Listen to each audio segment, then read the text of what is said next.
kepada ibu guru kita beri hormat.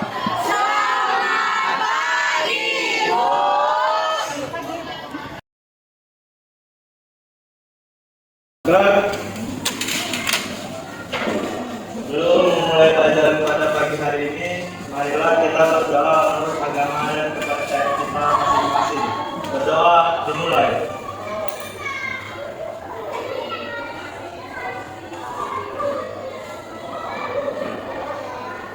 Berdoa selesai. Pada ibu guru kita beri hormat.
Religius hidup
mulai dari persiapan perangkatnya, akses sistem, hingga pemberian perintah atau prompt, serta nanti pengolahan output atau hasil. Berarti nanti kamu tahu nanti nak mulai dipersiapkan seperti handphone atau laptop ya, sampai nanti bagaimana menggunakan sehingga nanti yang dihasilkan oleh AI tersebut. Yang ketiga, nanti peserta didik diharapkan mampu memberikan contoh penerapan di berbagai bidang seperti bidang pendidikan, kesehatan, transportasi, industri, pertanian, dan bisnis. Dan tujuan yang terakhir adalah peserta didik mampu menunjukkan kemampuan kolaborasi dengan perangkat AI, di mana peserta didik mampu memberikan arahan, memanfaatkan output AI, dan mengkombinasikan dengan kreasi serta penilaian manusia. Tujuan setelah mempelajari materi coding dan kecerdasan artifisial. Nah, sekarang sebelum masuk kepada materi, ini ada pertanyaan romantik. Ya, yang pertama, pernahkah Anda sadar bahwa ponsel Anda sudah menggunakan AI setiap hari? Coba sebutkan contohnya. Ya, ya, oke. Pinjam ID, ya. Oh, berarti memang HP kita sudah pakai ya, ya memang. Sudah lebih, terima kasih. Ada berapa lagi? Ya, autokoreksi ketika kita mengetik. Oh, autokoreksi ya, berarti saya sudah jadi benar. Contohnya WA, iya, contohnya WA atau kita sedang mencari tugas gitu kan Bu, kan ada kata-kata yang salah, kita mau mencari di Google itu biasanya nggak autokoreksi. Iya, sama seperti kadang saya ngomong. Oke, yang kedua, jika AI bisa bekerja lebih cepat dan akurat dari manusia, apakah semua pekerjaan akan digantikan dengan AI? Ya, ini kamu. Jadi, semua pekerjaan dapat digantikan dengan AI. Ya, karena memang benar AI itu bisa bekerja secara cepat dan tepat, tapi tidak semua. Dia harus jadi nggak semua pekerjaan bisa dilakukan oleh AI. Ya. Kemudian yang terakhir. Pertanyaan apa yang terakhir? Ya, coba bacakan dulu kan. Nomor 3 itu apa? Jika Anda diminta membuat program AI sederhana, apa yang ingin Anda buat untuk membantu kehidupan sehari-hari? Iya, jika Anda diminta membuat program AI sederhana, tidak apa yang ingin Anda buat untuk membantu dalam kehidupan sehari-hari? Oke, apa itu? Kan tadi katanya sehari-hari kan Bu, kita bisa buatkan AI untuk mengatur jadwal makan, minum air, dan olahraga. Oh, supaya kita bisa ingat akan kita harus makan siang, jadwal berolahraga ya. Oke, benar, waktu belajar juga bisa ya. Iya, kalau waktu belajar di malam hari ya kan. Oke, terima kasih orang dulu. Ya benar. Materinya yaitu pertama kita pengertian coding dan kecerdasan artifisial. Sebelumnya, ya apa itu? Menurut saya itu coding itu bahasa pemrograman yang istilahnya Bu untuk menyuruh komputer agar melakukan apa yang kita kasih. Oke, terima kasih. Berarti tulisan ya, tulisan yang kita buat sehingga nanti diterjemahkan oleh komputer. Oke, terima kasih. Kalau AI atau kecerdasan artifisial, ya kasih pendapat. Secara sederhana Bu, AI adalah aplikasi program komputer yang dirancang secara khusus agar bisa belajar, berpikir, dan membuat keputusan secara otomatis. Iya, benar ya. Alhamdulillah, terima kasih. Kecerdasan artifisial adalah cabang ilmu komputer ya, atau salah satu aplikasinya yang berfokus pada pembuatan sistem atau mesin yang mampu meniru, mengeksekusi, dan meningkatkan kemampuan kecerdasan manusia. Ya, itulah dia coding dan AI. Atau perangkat kecerdasan artifisial. Ya, ada yang mau dibahas tentang pengertian perangkat kecerdasan artifisial. Ya, perangkat kecerdasan artifisial adalah alat, aplikasi, atau sistem yang dirancang untuk menjalankan fungsi-fungsi kecerdasan buatan seperti mengaksesi data, memahami bahasa, mengenali pola, dan mengambil keputusan secara otomatis. Ya. Langkah lunak atau software daripada AI. Cara yang kedua, kita memberikan jenis perangkat AI. Nah, itu ada dibuat perangkat lunak dan perangkat keras. Nah, siapa di sini yang mempunyai laptop di rumah? Nah, perangkat lunak itu yang bagaimana? Kalau perangkat lunak itu kayak Perangkat lunak aplikasinya seperti Microsoft, kemudian Excel ya, dan PowerPoint. Kalau perangkat kerasnya apa? Iya, mouse ya, mouse baru keyboard ini ya, perangkat keras. Oke. Daripada AI, yaitu program atau aplikasi yang memanfaatkan AI untuk menjalankan tugasnya tertentu. Contohnya, ya, seperti asisten virtual, Siri, Google Assistant, dan ChatGPT. Ini semua berfungsi untuk mencari informasi. Yang kedua, aplikasi rekomendasi, ya. Seperti contohnya Netflix, Spotify, Tokopedia. Nah ini apanya? Nah kecil itu apa? Iya, nonton film. Jadi yang sudah temukan internet kalau mencari Korea dengan klik aja akan muncul filmnya ya. Kemudian Spotify. Ya, untuk menyenangkan lagu ya kan. Ini lagu, jadi kalau mau lagu dangdut, lagu senang, atau lagu sedih, lagu melo ya kan, tergantung suasana hati kalian ya. Kemudian ada Tokopedia. Nah, Tokopedia berikutnya aplikasi besar atau terlintas. Ada Canva Magic ya. Ini adalah untuk atau Canva AI untuk kita bisa menjelaskan tugas kita ya. Dan kemudian Dale. Dale ini adalah berfungsi untuk kita menghasilkan gambar dengan kita menuliskan teks pada deskripsi. Contohnya kamu mau membuat kucing pakai dasi dan pakai jas, ya udah tinggal kamu tuliskan aja perintahnya, kalau buatkan saya kucing dengan pakai dasi dan pakai jas atau ditambah dengan alat kacamatanya, nanti akan keluar ya gambar ya. Yang berikut adalah perangkat keras atau hardware ya. Ini merupakan perangkat fisik yang dijalankan oleh algoritma AI atau menggunakan proses tadi yang kalian kalau tadi keyboard sama mouse. Nah contohnya ini adalah robot cerdas, yaitu robot industri. Ini membantu dalam proses reproduksi, makanya bisa dalam skala juga yang besar ya kan. Contohnya seperti yang kalian itu kan, kalau kalian bagaimana bukan manusia kan, sudah ada kemudian robot pelayanan ya, ini untuk lainnya membantu manusia melayani seperti dalam makanan dan minuman biasa di restoran besar ya kan. Kemudian ada mobil otonom, ada Tesla ya. Ini adalah mobil ya yang kemudian nanti dapat dibantu kapan dia nanti mengerem ya, kapan dia nanti pindah arah ya, kapan nanti dia berhenti. Kalau Paimo, ini ada mobil tanpa pengemudi. Yang tidak pernah lihat, gimana? Dan ada perangkat lot. Ini perangkat lot yang dilengkapi dengan internet. Ini biasa smart home system ya, contoh lampu system, lampu pintar. Ya, ini biasa berhubungan dengan suara atau handphone. TV pintar. Jadi CCTV sekolah ini kan terhubung ke handphone kepala sekolah. Fungsi utama perangkat AI. Yang pertama fungsi adalah pemrosesan data. Ya, di mana dia akan mengolah informasi dalam sejumlah yang besar. Yang kedua, pengambilan keputusan. Ini tentang pola seperti tadi handphone ya. Kalau kamu buka ini kan nampak wajah, dia akan bisa buka enak atau dengan ini sidik jari.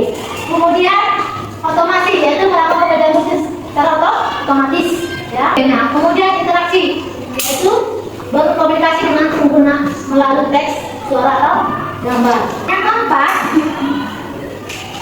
manfaat perangkat AI. Apa sih manfaat perangkat AI? Yang pertama itu mempercepat proses. Yang ketiga, meningkatkan efisiensi dan produktivitas. Kemudian yang keempat, memudahkan peluang inovasi di berbagai bidang. Masuk kita kepada pengoperasian perangkat kecerdasan artifisial. Ya, pengoperasian AI mencakup cara mengaktifkan, mengatur, dan memanfaatkan sistem AI agar dapat bekerja sesuai dengan tujuan. Langkah-langkah umumnya, jadi bagaimana sih kita untuk menggunakan aplikasi daripada AI? Yang pertama, persiapan perangkat dan software-nya, yaitu memastikan perangkatnya seperti laptop atau HP kita, ya, memenuhi spesifikasi. Nah, jadi kan dengan aplikasi itu besar kan? Jadi kita lihat dulu kalau ini yang nggak besar akan sulit, ya, kita mengaksesnya. Karena apa di install, ya kan? Nanti install ya. Kalau sudah cukupnya HP kita dengan RAM-nya, ya, baru kita menginstal ya kan aplikasi tadi seperti tadi ya kan. Kalau dia kurang pasti akan bisa kita. Yang pertama persiapkan dulu dan lihat kapasitasnya ya. Kemudian yang kedua, akses dan login. Ini menggunakan akun resmi. Jadi menggunakan aplikasi. Ketika kasih memakai dipilih apa yang kasih lakukan ke install. Login ke aplikasinya menggunakan apa? Akun Google atau nama berapa? Berarti akun Google kita pakai misalnya email, rekening itu ya, kita pakai iya. Ya, kita login dulu, kemudian kalau login baru terbuka tampilan. Ya, setelah terbuka tampilan, pahami dulu ya, akan buka artinya fitur-fitur yang ada di ChatGPT itu. Ya, jadi kalau kamu nggak tahu, kalau kamu pahami, kamu nggak ngerti di mana nanti menulis perintahnya ya. Sama seperti Canva, sama pakai Canva. Nah, pertama seperti itu kan, ada nanti sini desain, kemudian ada nanti ini untuk mengunggah kata ngambil dari data juga bisa kan, ada template-nya. Jadi kalau kita pahami, bagaimana kita memakai, aku mau yang akan seperti tapi kita nggak tahu apa namanya itu, ya kan? Nah, nggak tahu mana desain. Yang terakhir adalah langkah mengolah data. Setelah kamu selesai, kamu buat, kemudian bagaimana kamu cara menyimpan, memanage dan membagikan hasil suara. Itulah langkah-langkah untuk mengoperasikan daripada perangkat AI. Perbandingan, nah perbandingan antara kecerdasan artifisial dengan kecerdasan manusia. Yang sebelah sini kecerdasan artifisial. Kecerdasannya adalah kecerdasan manusia. Yang pertama, kecerdasan artifisial tidak memiliki perasaan, hanya mengikuti instruksi. Jadi apa yang kamu ketikkan di ChatGPT tadi itu yang akan dihasilkan. Kalau kamu tadi bertanya tentang matematika biologi, akan dihasilkan matematika biologi. Jangan pernah dikeluarkan nanti namanya nih mikroskop, ya. Pasti berhubungan apa yang kamu inginkan, ya. Kalau contohnya, nah contohnya tadi yang sudah dibahas, ya, masih sudah pakai ChatGPT, ya. Anak-anak sudah dibahas, ya. Yang pertama harus kamu itu kemampuan HP-mu, ya. Mampu nggak? Ya setelah itu kamu aplikasi yang kamu download, kamu buka, ya dengan angka masuk ke email, ya kan, masuk email. Ya, dia bisa berpikir sendiri, yang memiliki perasaan, kemudian ada kreativitas, kemudian inovasi dan menciptakan ide baru. Kemudian yang kedua, bagaimana cara belajar dari data dan program yang diberikan. Jadi dia akan menerjemahkan bahasamu, ya, yang akan kamu berikan tadi. Sedangkan manusia bisa belajar banyak hal yang berbeda, yang beradaptasi dengan lingkungan melalui interaksi sosial. Contohnya dari media sosial, dari YouTube, ya kan, dari Facebook, kamu bisa banyak bisa belajar, ya. Kemudian menggunakan YouTube, kamu bisa belajar dari YouTube, ya kan, atau dari lingkungan sosial yang lainnya. Kemudian yang ketiga, kecerdasan artifisial hanya memahami hal yang ada di jalannya tadi. Seperti kamu katakan pengajar biologi, hanya itu dikuasai. Kalau manusia, kecerdasan manusia bisa memahami konteks yang luas, ya. Bisa dipaparkan, ya, dengan yang luas, dan makanya karena manusia mempunyai akal dan pikiran.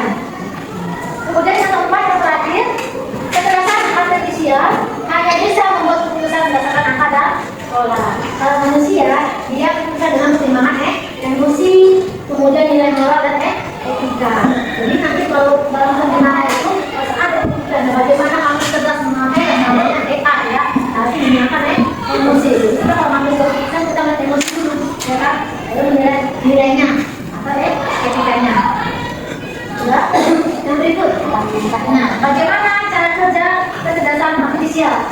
Seperti tadi yang sebelumnya dibahas, pertama ada masukan, ya, ada di kamu dulu data, pertanyaan atau suara atau teks atau gambar. Nah, setelah itu masuk kita bisa diproses lah. Setelah teks tadi kita masukkan di form tadi, di pertanyaan, diproses lah tadi pertanyaan kita atau gambar atau suara. Setelah itu diproses dan dimasukkan akan dihasilkan dengan luaran, yaitu bisa masuk keputusan, hasil alasan ini, prediksi atau saran. Ya, sesuai dengan apa yang kita mintakan tadi. Setelah langkahnya ada masukan, ada proses, ada luaran atau output, input, ya, input, proses dan output. Yang berikut contoh penerapan AI. Yang pertama, tentunya itu ada asisten virtual, ada sini yang kita bahas. Itu asisten, Alexa adalah untuk mencari informasi, ya. Kemudian ada rekomendasi konten, ada YouTube, ya kan? Sudah itu semua? Jadi sudah ada ada itu film, ada, ya. Kita apalagi ini, ya kan? Ya. Kemudian kendaraan otonom, kita supir, ya, ini di luar negeri bisa kita lihat, ya. Nanti setting ada tuh nanti dari itu sampai itu.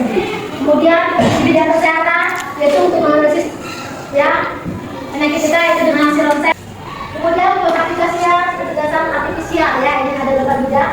Yang pertama bidang pendidikan, yaitu contohnya adalah virtual, ya. Nah, kolaborasi, bagaimana sih kolaborasi perangkat kecerdasan artifisial, ya, antara manusia dengan AI sampai hasilnya lebih baik.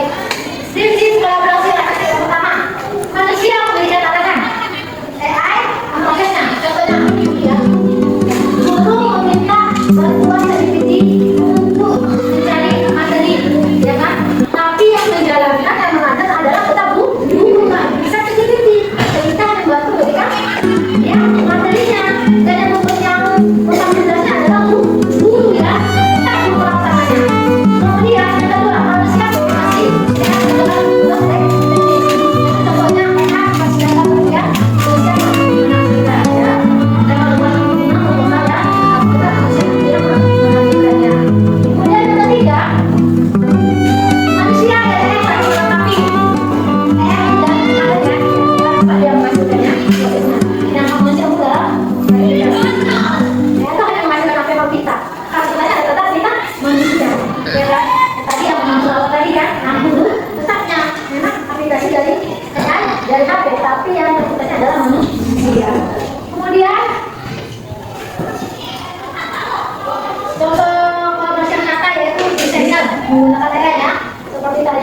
Dan mereka yang saya bilang tadi, ya, kita mau gambar kucing dengan pakai kacamata dan jas, itu udah pembuktian aja, ya kan?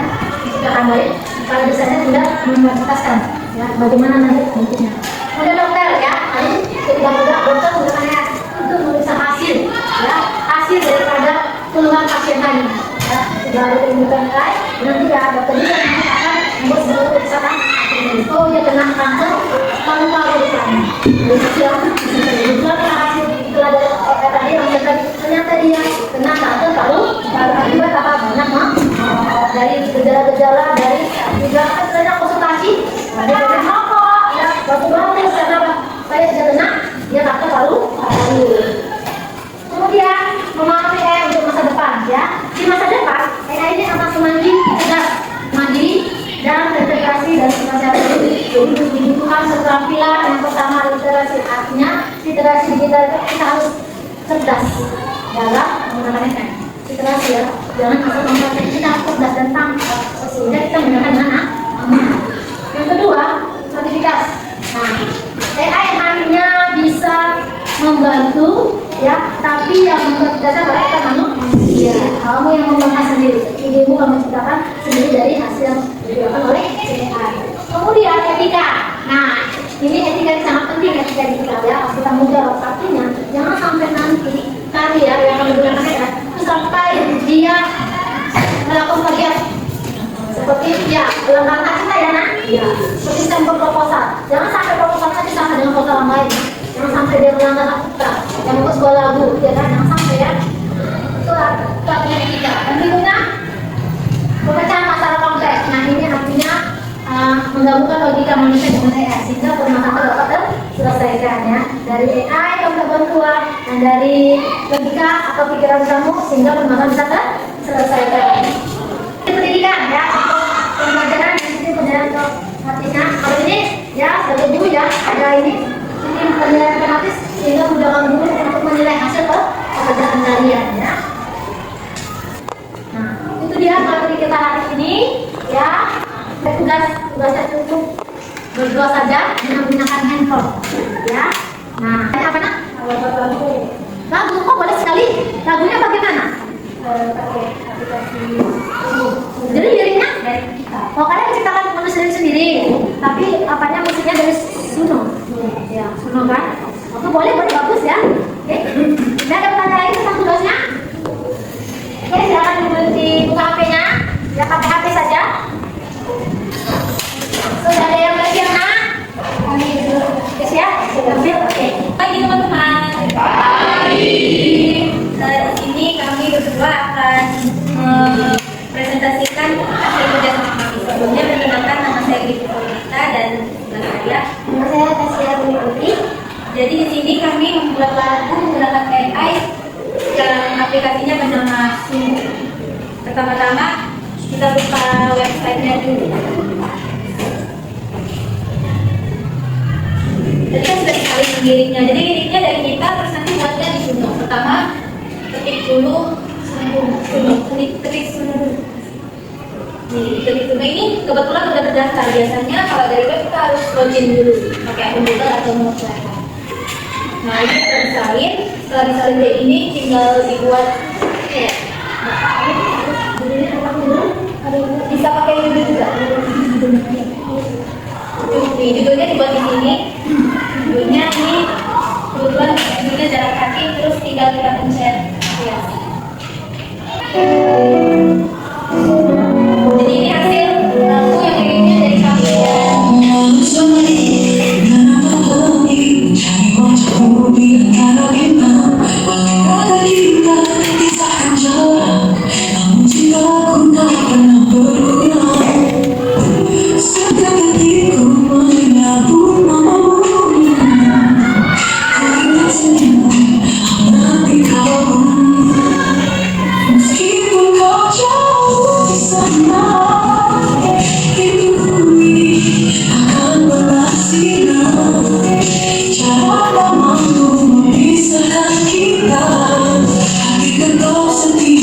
Jaga cinta, ada doa tersimpan di jiwa. Semoga kau merasakan sama sakit kita.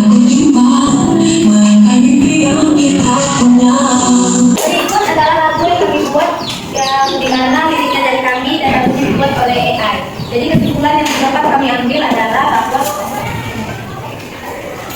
bahwa adalah coding itu artinya instruksi dan AI itu fungsi yang menjalankannya.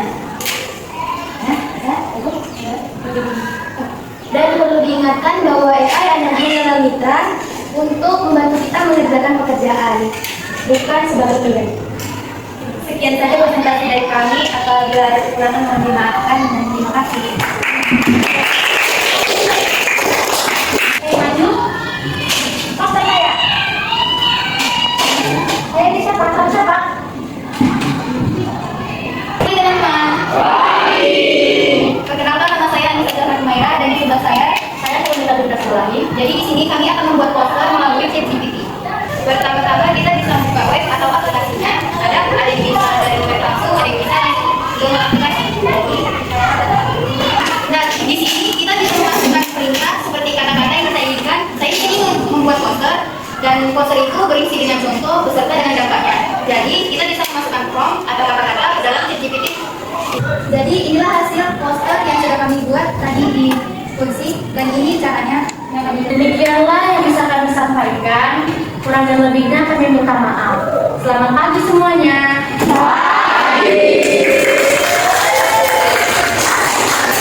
Siapa bisa berkesimpulan? Ya, coba apa itu pagi?